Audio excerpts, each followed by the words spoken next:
I remember losing and threw my phone at the floor because I was so angry. How embarrassing is that, by the way? I'm a grown man. I don't know what the little picker was doing down there. I thought it was written. I thought, I'm going to score at Wembley. No. The club's got amazing people top to bottom. I'm thinking I either don't play in it or I just do something outrageous just to give everything everybody what they want. Right, that's it, because I don't want to cry. Dan, it's been an emotional few days, I know, since it was announced you were leaving the club and joining Luton Town. We've had to get you back to do a farewell video because we didn't have a chance at the end of the season, and obviously last week was a busy one. But how's it been for you the last few days? Yeah, no, it's been weird, to be fair. Yeah, I didn't think it'd be so hard leaving the football club. It has been, but that's, you know, a credit to the football club and the people at the football club. But the messages and stuff like that have been unbelievable. I've messages from everybody. You know, so it's been really nice. But yeah, like you say, emotional. But yeah, weird because when you've been somewhere for so long, it's weird leaving, isn't it? But settling in okay at Northampton, it's been a good first week there, really. We've got you down here pitch side because I'm going to just pick out a few areas of the pitch where you've had some great moments, but I'll just take you back to the start because we've been on about Johnny Mullins there, and obviously when you signed in the summer of 2016 it was with your big mate, and I know you've been on the phone to him the last couple of days, or he's been on the phone to you. What did you think when you first came to Luton? Because you just won promotion with Oxford and you chose to stay down. Yeah, it was weird because we had a really good team at Oxford and a really good time there. Obviously, after being successful getting promoted, and then I got the call, and listen, you'll probably know, everyone says the same thing. You speak to the gaffer here, and once he gets you on the phone or gets you in a meeting, you're sold. So that's kind of what happened. Spoke to him. And made a decision to leave, and then he rang me and he said, "What's Johnny like?" And in my mind I wanted to say rubbish, but I thought if I big him up here, there'll be a chance he can come with me. So Johnny ended up coming. It was brilliant. Now it made my time easy to settle in, because you know it's not easy going somewhere new and settling in and meeting a bunch of new people. So it was nice to have Johnny there with me, and you know, before too long, he started running the change room and running the place, so it was nice to be his little sidekick, I suppose.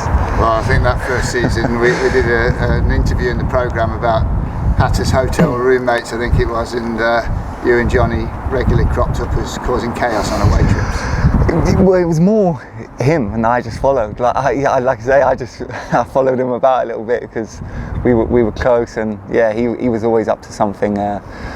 You know, wrecking someone's room or playing a joke on someone or winding someone up, you know. So that was Johnny, and say he's not changed to this day. I think he's 40 going on 12 or something like that, but yeah, great guy. That first season, we've just walked down the tunnel there now, and obviously it's the first time you walked down that tunnel as a Luton player. Your goals, I think your first goals here came in a hat-trick against Wycombe, didn't it? Yeah. You always like playing against Wycombe, didn't you? I actually don't. I actually really don't like playing against them, actually.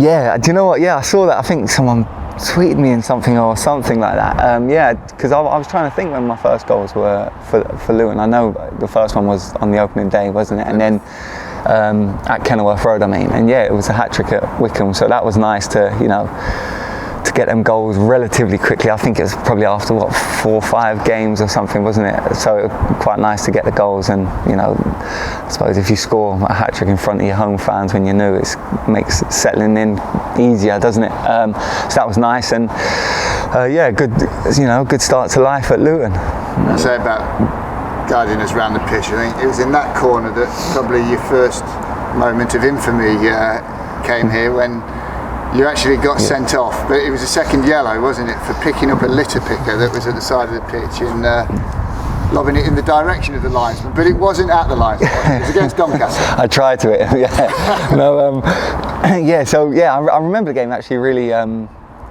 like I remember it weirdly in my mind because they were one of the, you know, bigger teams. I think we won the game 3-1, right? And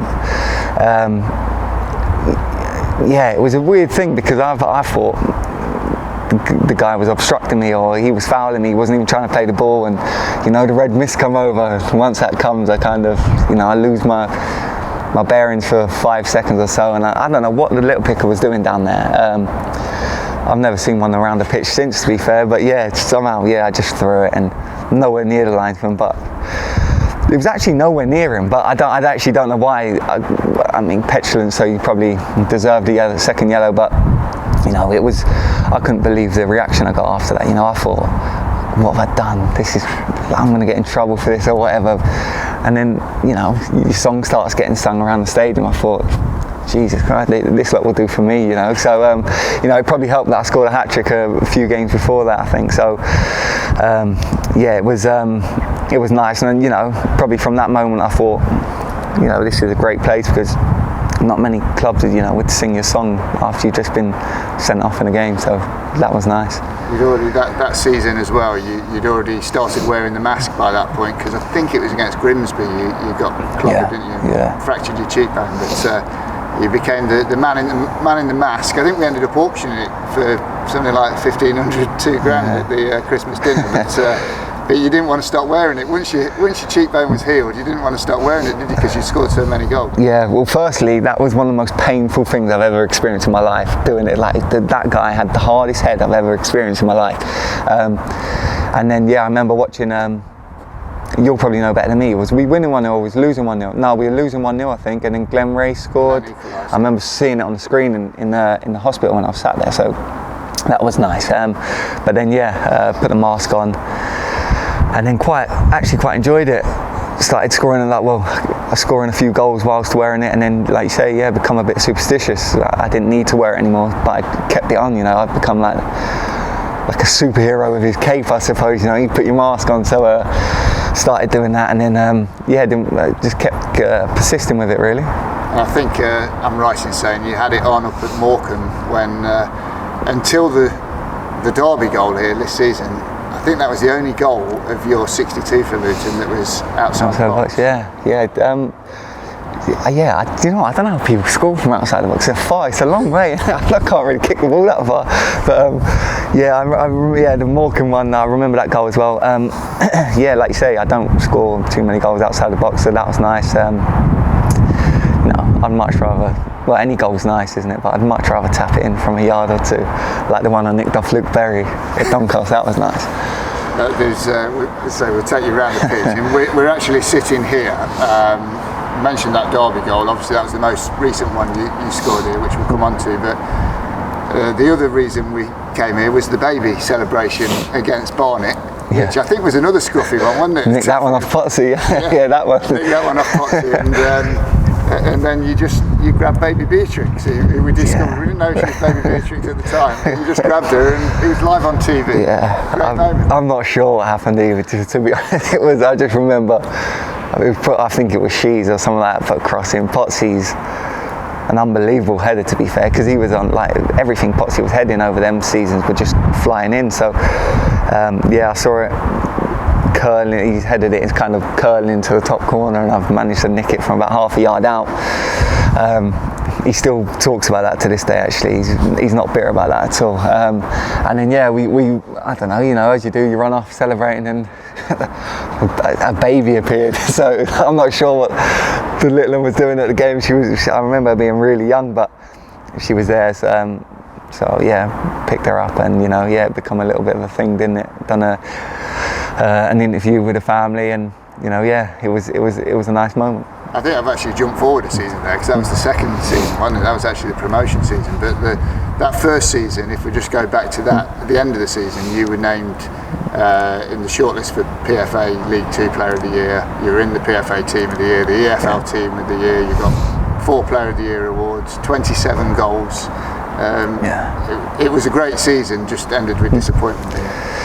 Yeah, personally, it was my best season. It was great, you know. As a team, it was gutting to fall short. Obviously, losing to Blackpool and then playoffs, but, you know, no, it was nice. I'm not quite sure I didn't win the best player, actually. I think John Marquis won it, didn't he? So no, I'm only messing. No, he deserved it. He was brilliant that year, and it was just nice to be recognised, you know. Because I'd never had that before, so it was nice to be recognised. I think players vote that, don't they? So to be voted through by your people that you play against is really nice. So yeah, personally it was really nice, but yeah, gutting to miss out. In the second season, obviously it ended in promotion, but another great season for you, 23 goals, and you had Colo up front with you, and there was always this thing. I think the fans thought there was a competition between. We hated each other, but it's not true at all. You No. You actually love playing with each other. You scored a lot of goals together. Yeah, I think he'll tell you. We had when Colo come in, I'd obviously that season before scored quite a few goals, and Colo was a goal scorer, so there was two of them. You know, we both wanted to be top goal scorer. We both wanted to score, but you know, it was never at a detriment of the team. You know, it wasn't like we wouldn't pass to each other or anything. Yeah, we're probably both greedy, and if we get in front of goal, we'd shoot. But Colo's a fantastic player and even better human. Like, he's a great guy. I really enjoyed playing with him. You know, it was nice to play with two sort of focal points. We could both sort of, you know, similar kind of run, take hits, can you know, do a scruffy side of the game, and you know, he'll probably tell you the same, that we pushed each other, you know, every day. And you know, at the end of the season, it ended as a promotion, which was what we set out to achieve. And obviously all the goals you scored together, I mean, you must have watched that opening day game 8-2, because I think you were injured, weren't you? Not suspended, that was the following season, but you were injured, the boys scored 8 without you. Colo got a hat-trick, and you must have been sitting there thinking, do you know what? Oh, what am I? It's crazy, because I remember watching it from up there, and I can say this now, I was, a little part of me was, I don't want to say fuming, I was gutted, because I was like, if I was there, I'm thinking, I would have scored today, I would have got a hat-trick today. You never know, you never know, but I just remember thinking, Colo's come in, you start panicking, then you think, oh Jesus, he scored a hat-trick first game, that's it, I'm going to be on the bench for the rest of the season. Yeah, Vast done brilliantly as well, so it was but that's the competition we had at the time, you know, it was brilliant. And you know, the gaffer always says, the team that we have, everyone contributes, and you know, we had goals from everywhere that year, and people were scoring, we had competition, and it was an unbelievable squad, and yeah, a great way to start the season. Well, the goals did keep coming. You got 2 when we scored 7 against Stevenage, and then we scored 7 against Cambridge, and you scored a hat-trick, but we're probably overshadowed by Ollie Lee scoring from probably about here, wasn't it? Just behind us here. Yeah, probably here. But then you stole the show from him by knee sliding in front of the keeper. Yeah. What were you doing? Again, good question. I'm not sure what. Again, when I go onto the pitch, I'm not quite sure what happens. You know, it's like just something comes over me, and I just remember Ollie scoring. I was so excited he had scored, and I literally I couldn't tell you what took over me. I just thought I'd make a beeline for the goal kick. What I actually first thought is, when he's shooting, I thought, I'm going to take up, because at first I thought he could have played me in, because I was on the left hand side. I thought he could have played me in, and then when he shot, I thought, that's going in, but if that comes off the post, I'm going to hopefully I'm going to follow that in and get tapping or something like that. But once I'd started running, it was too late to stop then, so I thought, you know, knee slide, and I remember the keeper kicked me when I'd done it, and it really hurt. And then I remember, do you know what, after the game, I remember getting in the car after the game, and with Mrs. and kids, because she was there, and she was so angry at me. She was like, what are you doing? And I was like, what do you mean? I was like delighted, obviously, because I'd scored in the game, we'd won. She's like, what are you doing? And I was like, she's like, why do you always have to? And she gave me a bit of a telling off in the car. So I thought, I actually ruined my, she put a bit of downer on it for me, but you know, it was a fun moment. Yeah, I apologise to the Cambridge keeper, but you know, the Luton fans loved it. It's a moment they still talk about now, and so you know, it was just another moment in my Luton career, you know. It's like iconic. And you mentioned Kelly and the kids, obviously Louis, Lily and Logan. I saw a picture of them the other day when they were tiny, looking over the barrier here from one of the boxes watching, and they've obviously been here throughout your career. Obviously Logan and Lily were very young when you first came, but Louis always been able to understand, and obviously apart from giving the odd telling off, Kelly's always been here supporting you as well, hasn't she? Yeah, I've seen that picture actually when they were up there. They love coming here. You know, it's nice when they come and watch games, isn't it? And you've seen them over the last few years, so that's nice. They're not quite happy yet about leaving now, so I'm gonna have to try and buy them over with a new shirt or something like that. But yeah, they've loved coming and running around on the pitches after the games and stuff. Loved it. In terms of that season, the promotion season, obviously, it was brilliant, and probably no one will ever forget the Carlisle day. Yeah. We got the draw, another Ollie Lee goal. You probably can't remember the journey home, can you? But it was a great day, wasn't it? And great moments. It was your, I think, third promotion, Aldershot, Oxford, and third. I can't really claim more than one, can I? No. No. I don't think Steve Evans. Yeah. That's for another. We'll do that interview another time. But yeah, so no, it was an unbelievable moment. Yeah, long old trip, by the way. But yeah, the fans were up there that day, and we were on the coach, and it was, a few tins of alcohol and sing songs and stuff, and it was brilliant. Yeah, just another, great moment. And in football, you don't get lots of great moments in football. A lot of people tell you that you'd be lucky to get a promotion or two in your career, and so just to have so many good moments it was great. But yeah, it was a great journey home. Yeah, it was. And we forgot about Newcastle earlier, and that was probably, I think Nathan always refers to that as you were a League Two striker. He always said you were a Championship striker playing in League Two, but that day you were a Premier League striker, and you scored one, but you scored two, really, didn't you? So it was never offside. Yeah, no, it would have been nice if that counted. Yeah, but no, it was a great game. We went there, and it was a time when we was full of belief, and we didn't, we believed we could have took on anyone or give anyone a game, and yeah, we went there, and real humbling because we found ourselves 3-0 down quite quickly. So, but that's the level they were at. They were, a top side for the great players. They fielded a really strong team as well. So, but I thought we gave a really good account of ourselves, and I managed to get a goal, and unlucky to not score another one. But then I think it was El hit the bar late on. So it's always one of them. What could have been, So. But yeah, it was a great game, a great occasion that I really enjoyed. I got a video actually where I scored, and the Luton fans were up in the stand, and they were singing my song. It's quite a nice video actually, because there was quite a few of them there that day, so that was nice. Yeah, it was I think 7,500. But Notts County, last day of the season, 4,500 there. But you were in the dressing room, weren't you?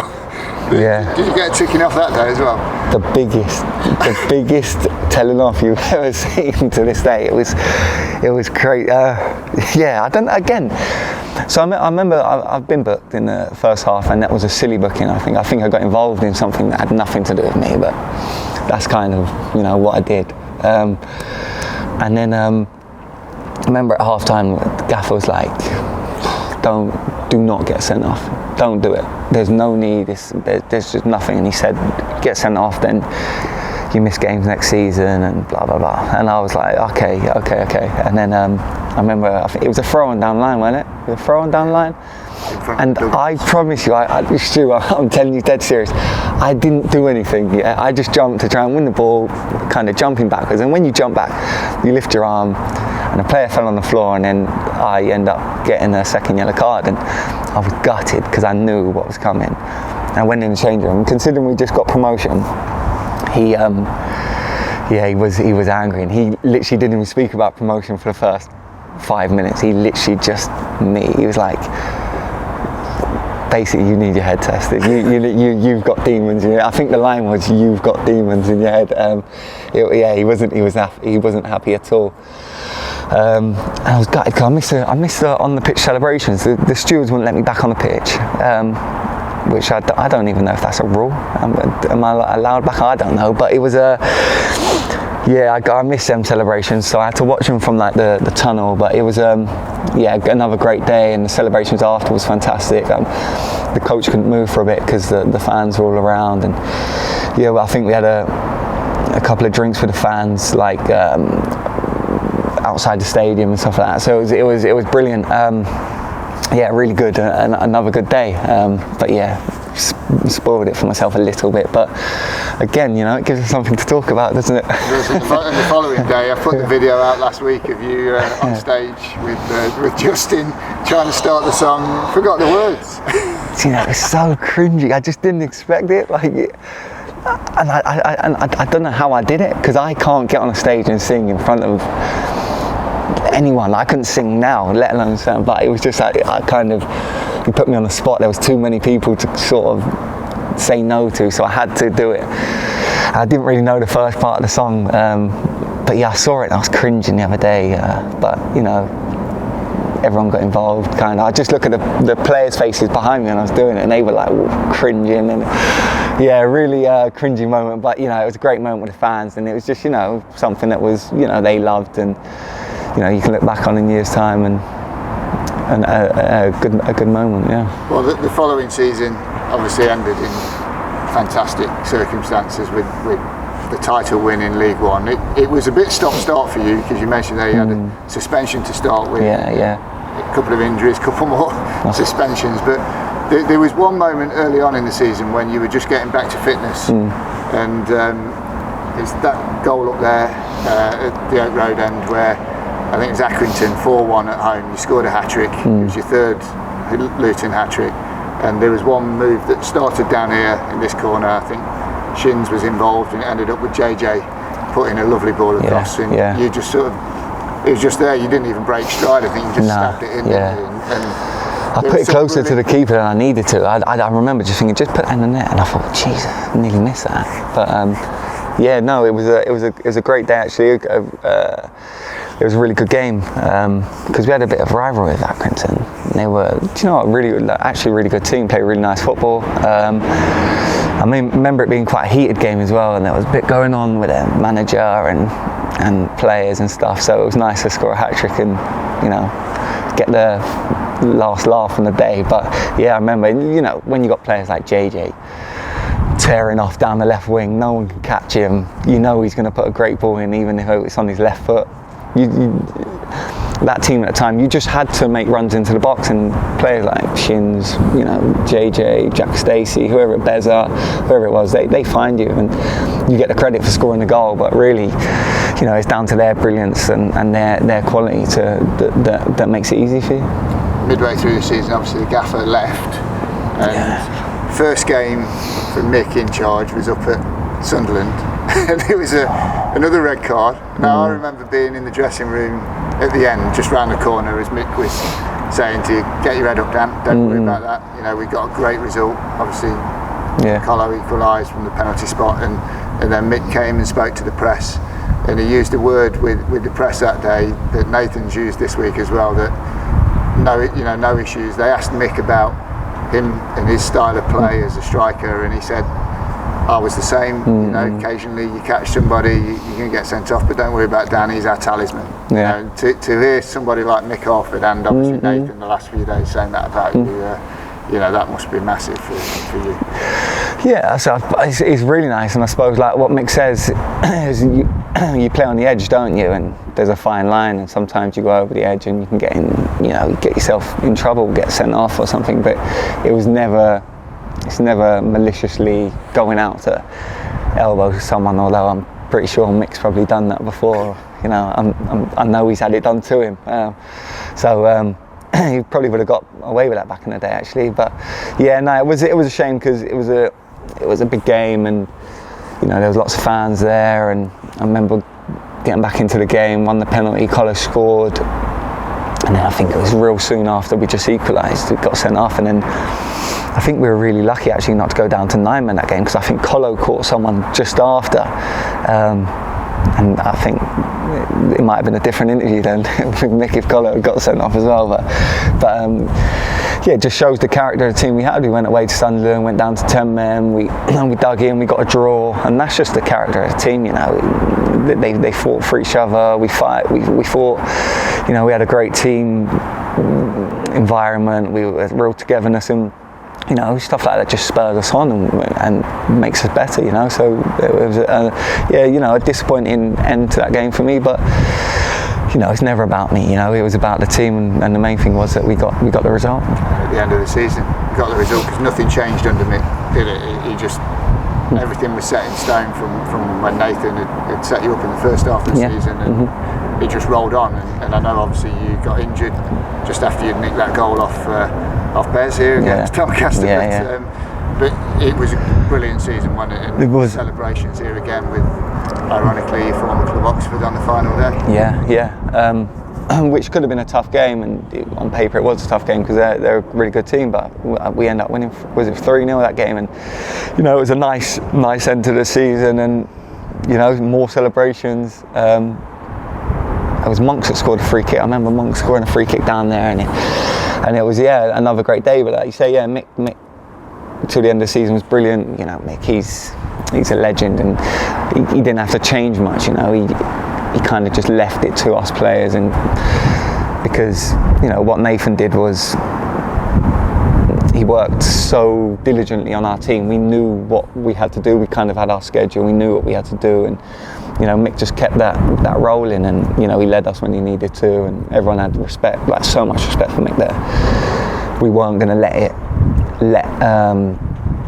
the gaffer's departure sort of be an excuse for us to not go and get promoted. We owed it to him, we owed it to Mick, and we owed it to ourselves. So we done that, and it was a great end to the season, and one that I thought thoroughly deserved. I thought we were brilliant that year.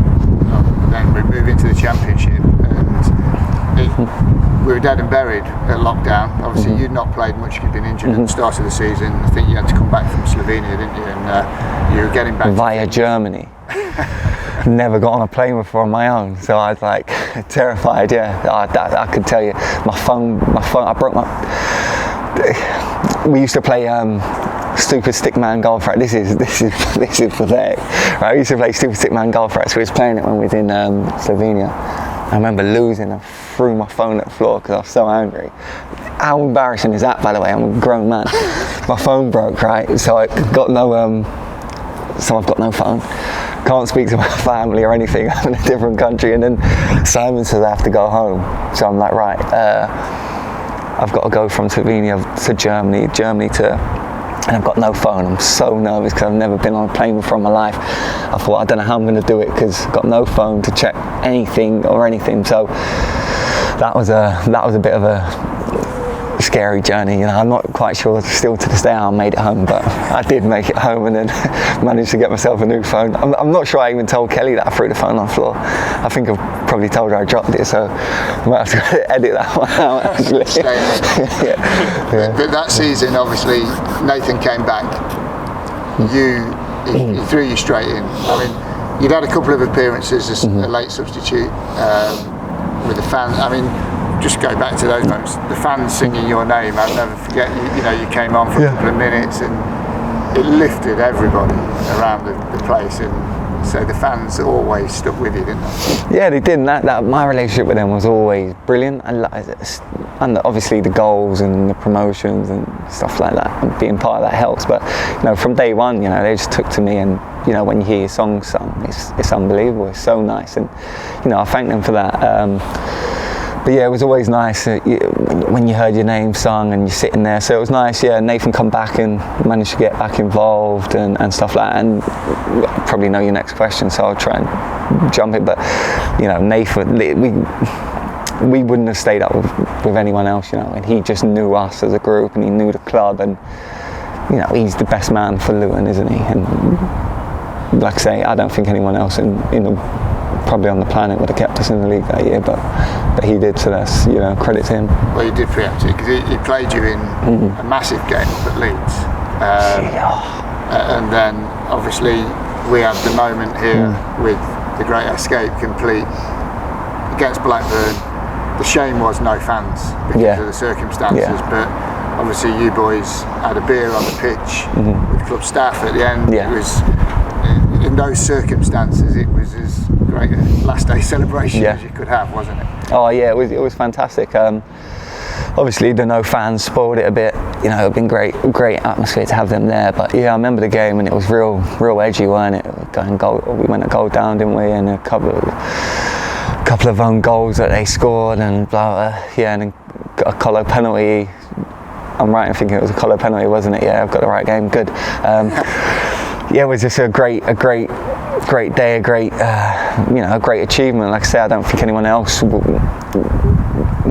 could have managed that except for Nathan. So he just knew, like I say, he knew the players. He could get the best out of the players. He could get every ounce of whatever that player had in him. He can get it out of them, and players ran for him and fought for him, and the great escape happened. But yeah, it was a great occasion. We had a bit of music on the pitch, didn't we? A few drinks, so that was nice. Yeah, but like I say, the only downside would have been the fans being there would have been even better.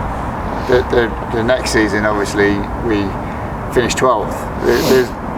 It sounds mad. Yeah. Finished 12th in the championship. Yeah. There's no last stage roll. No. It was nice and steady, wasn't it? You obviously played a fair part, coming off on as sub mainly. But then last season, getting in the playoffs, and I said this to you yesterday. You leave the club having really contributed last season in terms of you scored 4 massive goals, and you played in a championship playoff. But go back to September when you scored the equaliser at Bristol City, and first championship goal, Dan. Yeah. No, Stu. It's the first goal I've scored in every division outside the Premier League. Yeah. You always put a different spin on it. Yeah. How did that feel? Because it was your first appearance of the season as well, wasn't it? Last minute equaliser. Yeah, it was nice because it was a bit of a slow time because of injuries, and it's hard to get back and get into a rhythm, and the team's doing so well, so it was tough. So it was nice to come on, and and personally it was nice to get that first championship goal because it was something I always wanted to do. But to contribute for the team, it got us a draw that day and got us a result, so it was good. I love the moment. The fans were brilliant that day. But yeah, personally it was nice to get that duck off my back. I think that's the saying. Get that. Is that right? Yeah, duck off my back. Break the duck. Have I made that up? Break. We'll go with duck off the back. That's better, isn't it?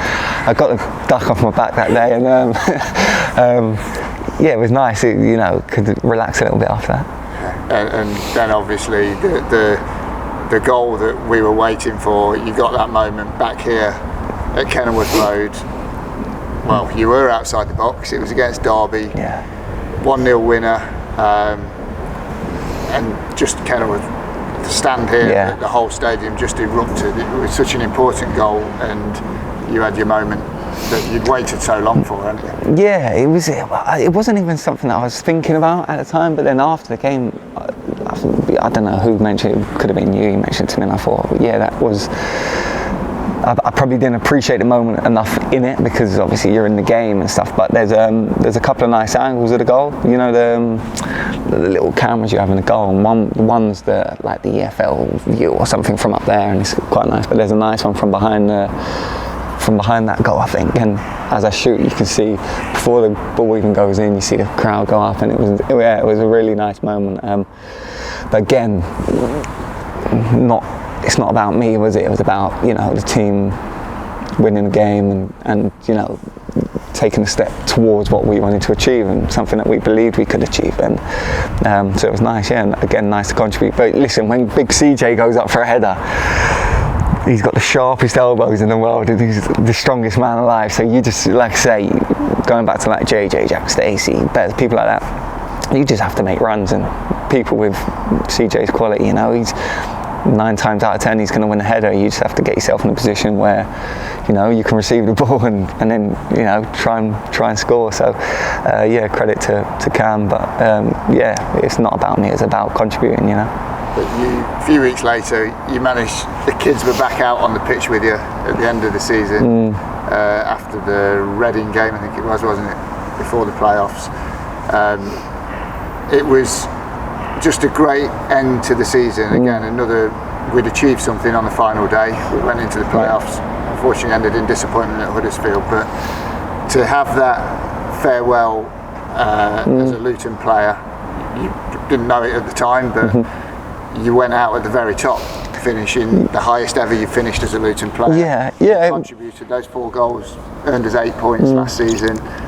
You then played in the playoff semi-finals. That was, if there's a way to go out, That's a way, isn't it? Yeah. Than winning at Wembley. Of course, that would have been, I thought it was written. I thought, I'm going to score at Wembley.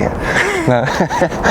I'm going to be in the Premier League. This is unbelievable. No, like you say, the highest that Luton have been in their, recent history, and 30 years. Being part of that and playing and being involved in that was lovely. I used to watch the playoffs, the Championship playoffs, and just think what an unbelievable occasion that is, and just never even dreamed I'd get to that,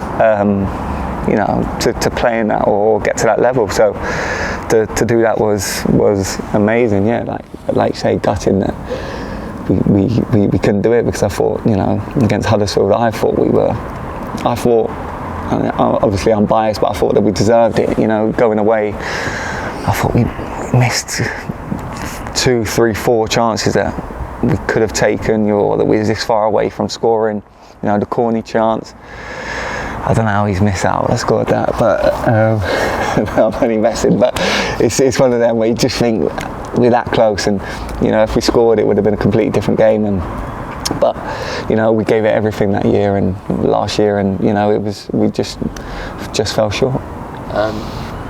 We mentioned Mully. I think Bez probably took over as your best mate here once Mully had gone, and there's been so many people, so many players, but obviously the one person, you've touched on him already, but we've got to ask you about him, because the things he said last week, it was the most emotional interview he's ever done, and probably set you off now. But the gaffer, Nathan, he used words, catalyst, talisman, the best signing. He called you the best signing he's ever made, and now the place isn't going to be the same without Danny training like a lunatic every day. But you had a special relationship with him, didn't you, that will go on forever? He's brilliant, isn't he? And I've spoke to him, and I've said what I need to say to him, so I won't go into it all. But yeah, he's a fantastic guy. But away from him, it's a club with brilliant people. The club's got amazing people top to bottom. So I won't say too much about him. Yeah. Finally, the fans. We're going to come to Northampton in a couple of weeks for a friendly. I'm going to fake an injury that day, I think, because there's no way I'm playing in that game. There's been a few fans that have suggested they want you to knee slide in front of Nathan if you score. I'm thinking I either don't play in it, or I just do something outrageous just to give everybody what they want. I'm going to have to go and, I don't know, I'll think of something on the day. But listen, it'll be nice. Do you know what? It'd be so nice to just see everyone again, and because I haven't seen people like Si, the lads since I left. So it'd be nice. As long as we don't, go and lose a game, bloody 6-0 or something, it'll be all right. Because that won't be very good. But no, it'll be nice. A few people I got on my list that I want to kick. I owe a few kicks to a few lads, so I do that. It'll be nice. I'm looking forward to it. It'll be really nice. As I say, one final message for the fans. Just thank you. Thank you for the last 6 years. It's been great. Yeah. But that's it. Yeah. Well, thank you, Dan. It's been brilliant chatting this morning, but brilliant watching for the last 6 years, and everything you've done for us, mate. It's been brilliant. No, thank you. Right, that's it, because I don't want to cry.